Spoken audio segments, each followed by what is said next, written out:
In the Gospel of Philip, there is a passage that has confused and terrified scholars for centuries. It describes a moment when Jesus stood before his closest disciples in a sealed upper room in Jerusalem. The doors were locked, the windows were covered with heavy cloth to block out the Roman spies, and in that heavy silence, he spoke a name. Not the name the world would come to know him by, not Jesus, not Messiah, not the name that would be printed in billions of Bibles or chanted in grand cathedrals. He spoke a different name, his true name. And when he spoke it, the text says something remarkable happened. The air in the room physically changed. The disciples felt a vibration move through their bodies like electricity, rattling their very teeth.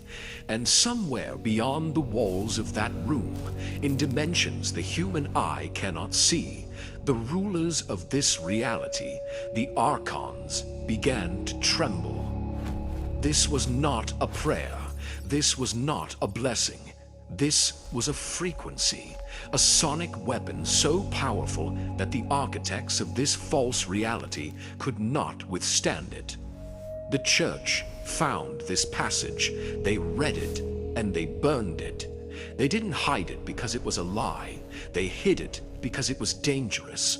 Because if you knew what Jesus actually called himself, if you understood the power contained in those specific syllables, you would never need a priest again. You would never need to beg for forgiveness. You would never need permission to access the divine. Tonight, you are going to learn that name, not as a piece of history, but as an activation. Right now, place your hand over your chest. Feel your heartbeat beneath your palm. That rhythm you feel is not random. It is the echo of something ancient moving through you. If you found this video tonight, it is because you were meant to find it. The algorithm didn't bring you here. Your frequency did. If you are one of the chosen ones who has always sensed there was something more, something hidden beneath the surface of religion, then listen closely. What you are about to receive is not information. It is a key. Let's go back to where it started. Let me show you what really happened. What you are about to hear is framed by an ancient enigma, a tale of lost secrets and buried truths, a mystery that reaches from the dust of an ancient desert to the very heart of your reality. In 325 AD, the Roman Emperor Constantine needed a unified religion to control his crumbling empire. He convened the Council of Nicaea. It was a political meeting, not a spiritual one. They decided which books would go into the Bible and which would be erased from history.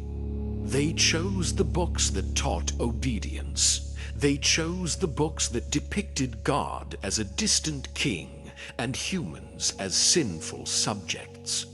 But they burned the books that taught gnosis, direct knowledge. They hunted down the Gnostics. They destroyed their libraries. They executed their teachers. For 1600 years, the world thought these teachings were lost forever. But the desert remembers. The jar at Nag Hammadi was a time capsule, buried by monks of the Pacomian monastery who knew the church was coming for them. They buried the truth so that one day, when humanity was ready to handle it, it would resurface. That day is today.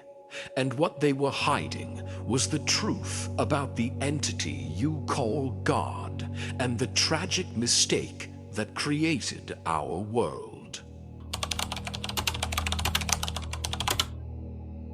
Let's look at this through a modern lens, but deeper than we ever have before.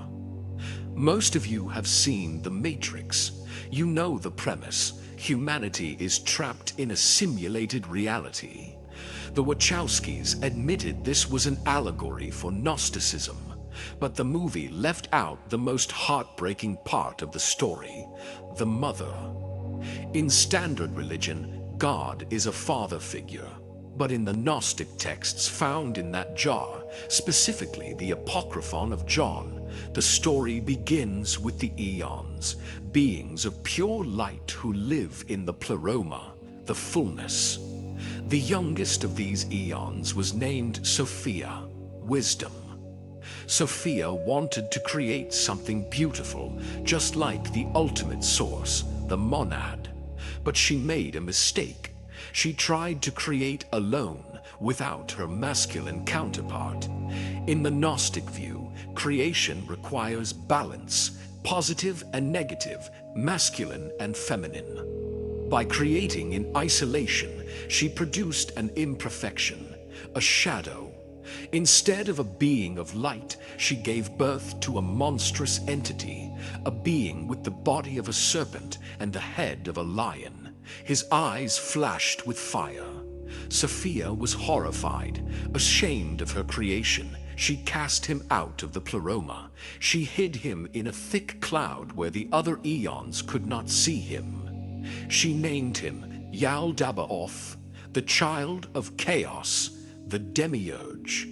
This is the God of the Old Testament.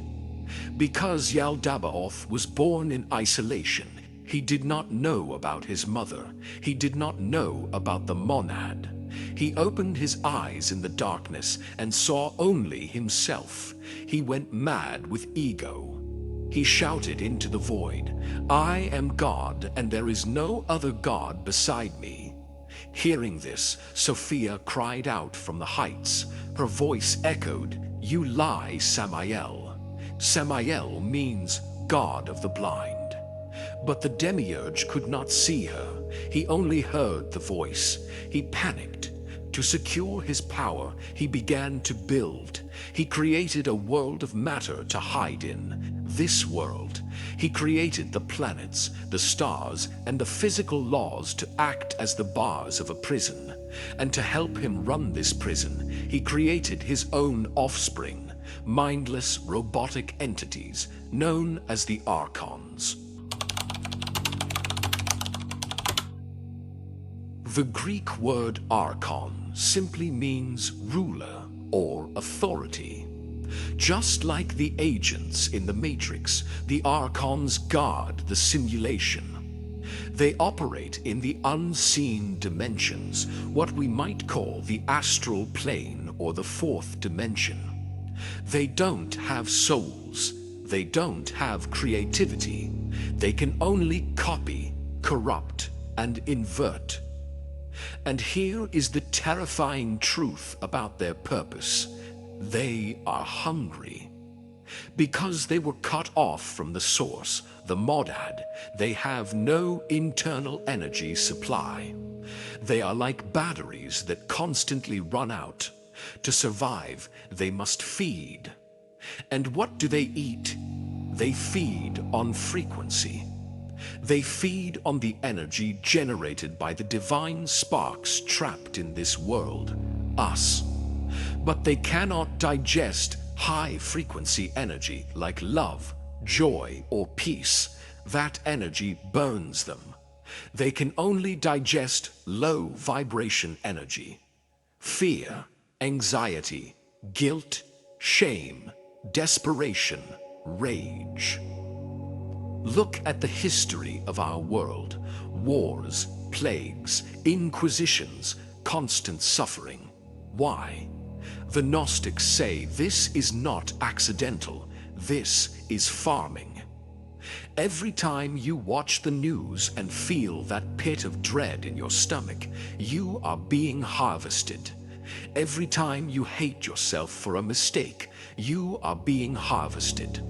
Every time you kneel and beg a distant God for mercy, believing you are a born sinner, you are feeding the Demiurge. The entire religious and societal system is designed to keep you in a state of spiritual amnesia, to make you forget that you are not a slave, but a child of Sophia who fell into the trap. However, the Demiurge made a miscalculation. When he created the physical bodies of humans out of earth matter, they wouldn't move. They were just empty shells. Sophia, watching from above and pitying the trapped sparks, tricked the Demiurge. She tricked him into breathing his own spirit into these bodies. But unbeknownst to him, in that breath, Sophia hid the divine spark, a fragment of the monad itself. So, the Demiurge accidentally gave humanity the one thing he didn't have, a soul. But not everyone is using it.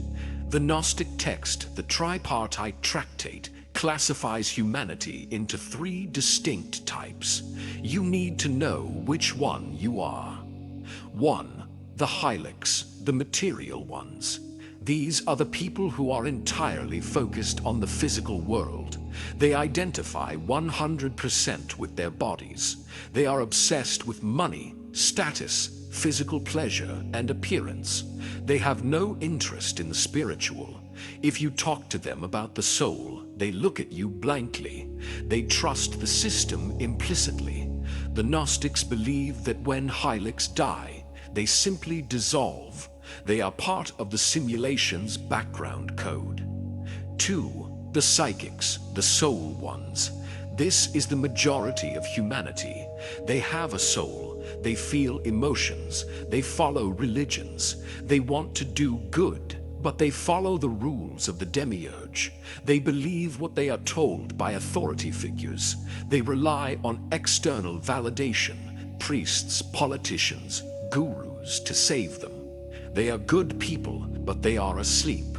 They are comfortable in the matrix. 3. The Pneumatics, the spirit ones. The Greek word pneuma means spirit or breath. These are the glitches, the rebels. The Pneumatics have a divine spark that is fully active and burning. From a young age, if you are a pneumatic, you have felt like an alien on this planet. You look at human society, the 9-to-5 grind, the wars, the politics, and it feels wrong. It feels like a bad play that everyone is taking too seriously. You have an unquenchable thirst for knowledge. You don't want to believe, you want to know. You are the one who questions everything. You are the one who feels a deep, inexplicable homesickness for a place you have never been. If you are watching this video deep into the night, if you have felt a lifelong separation from the herd, you are likely pneumatic, and the Demiurge is terrified of you, because you have the potential to wake up, and if you wake up, you can dismantle the farm. So, how do we wake up? How do we break the signal of the Archons? This brings us back to the name. You need to understand this not as magic, but as physics. Specifically, the physics of resonance. In 1831, a brigade of British soldiers was marching across the Broughton Suspension Bridge. They were marching in lockstep. Left, right, left, right. The rhythmic impact of their boots hit the exact resonant frequency of the bridge. The structure began to vibrate violently until it snapped and collapsed into the river. Since then, soldiers are ordered to break stride when crossing a bridge. The matrix, the construct of the Demiurge, is like that bridge. It is held together by a specific frequency of illusion, fear, and time. The name that Jesus revealed is the counter frequency. It is the march step that collapses the bridge. Jesus was an eon sent from the monad to give us this frequency. He didn't come to start a religion. He came to give us the override code. When you say God or Lord, you are using titles, and in this world those titles have been hijacked. When you pray to the Lord, you are often unknowingly contracting with the warden of the prison. You need a direct line. You need a frequency that creates a tunnel through the archontic barrier. Now, a clarification for the true seekers who have followed our previous transmissions. You might ask, what about Abraxas? What about PRA? Listen carefully. Abraxas is the power, the generator. PRA is the sword, the weapon you swing to cut the cord. But IEOU is the frequency. It is the stealth mode. It is the cloak that allows you to walk through the Archons unnoticed. You do not use a sword to open a digital lock. You use a code. This is that code. So, what is the name? The name found in the secret Gnostic texts is not English. It is not Hebrew. It is a combination of primal vowels that predate language. The Archons control language. Language divides us. Language is a trap. But vowels are pure breath. They are the spirit leaving the body. The name is composed of 5 vowels. I, E, O, U, A. In the Pistis Sophia, this sequence is revealed as the key to the treasury of light.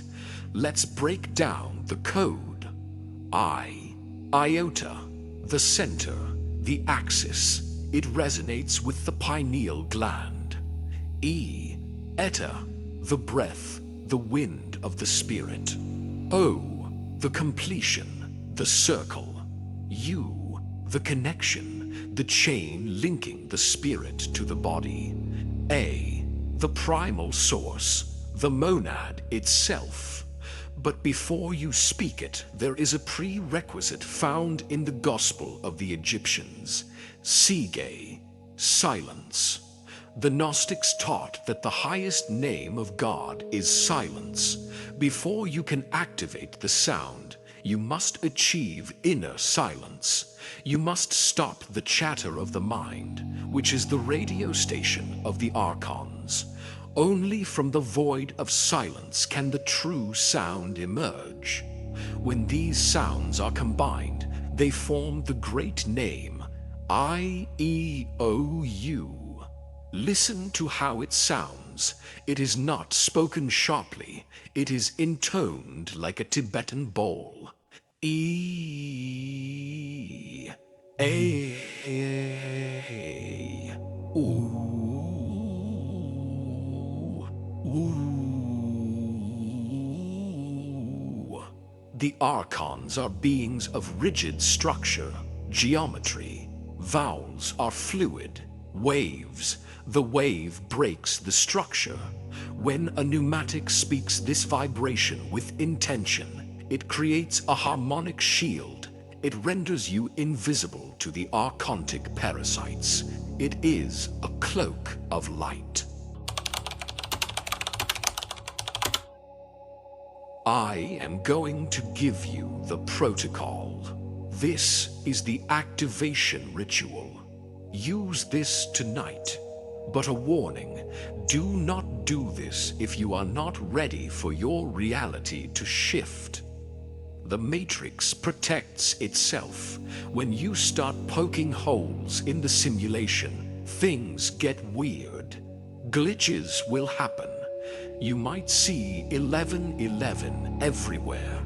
You might have vivid, lucid dreams. This is the friction of waking up. Step 1. The disconnect. Find a quiet space. Turn off all electronics. Wi-Fi signals interfere with your biofield. You need analog silence. Sit with your spine straight. Your spine is the antenna. Step 2. The invocation of Sophia. Acknowledge the error. Forgive the world. Say internally, I forgive the darkness, for it knows not what it is. I call upon wisdom. This balances your emotional state. Step 3. The vibration. Inhale deeply into your belly, and on the exhale, intone the vowels aloud. Let the sound vibrate your chest and throat.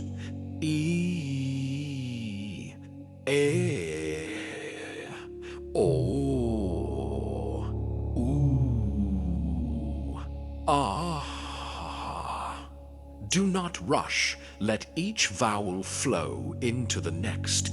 Visualize a column of white light erupting from the base of your spine and shooting out the top of your head, piercing the ceiling, piercing the sky, piercing the dark cloud of the Demiurge. Do this for 7 minutes. 7 is the number of the Archons. You are overwriting their programming, layer by layer. Step 4. The decree. Finish with the declaration of sovereignty. Do not ask for protection. Command it. Speak these words into the silence. I revoke all agreements with the Demiurge. I am not a slave. I am a spark of the monad. I am awake. When you open your eyes, the room may look different. Colors may seem sharper. Sounds may seem clearer. That is the veil thinning. The jar at Nag Hammadi was buried for a reason. It wasn't just for history. It was buried for you, for this specific time in history. Look around you. The world is getting chaotic. The simulation is resetting. The Archons are desperate. They are trying to lower the frequency of humanity with fear, war, and division because they are starving. They are losing their food source. But they cannot touch the pneumatics who know the name. You are the glitch. You are the virus that saves the system.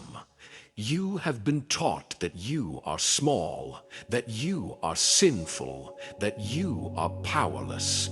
That was a lie designed to keep you in the cage. The truth is, you carry the code that created the stars. You are the descendant of Sophia. If you are ready to break the contract, if you are ready to claim your true name, I want you to make a declaration. Leave a comment below right now. Write, I am awake. Do not just type it, mean it. Let the algorithm spread this declaration to other chosen ones. Let us find each other in the noise. The more of us who wake up, the weaker the matrix becomes.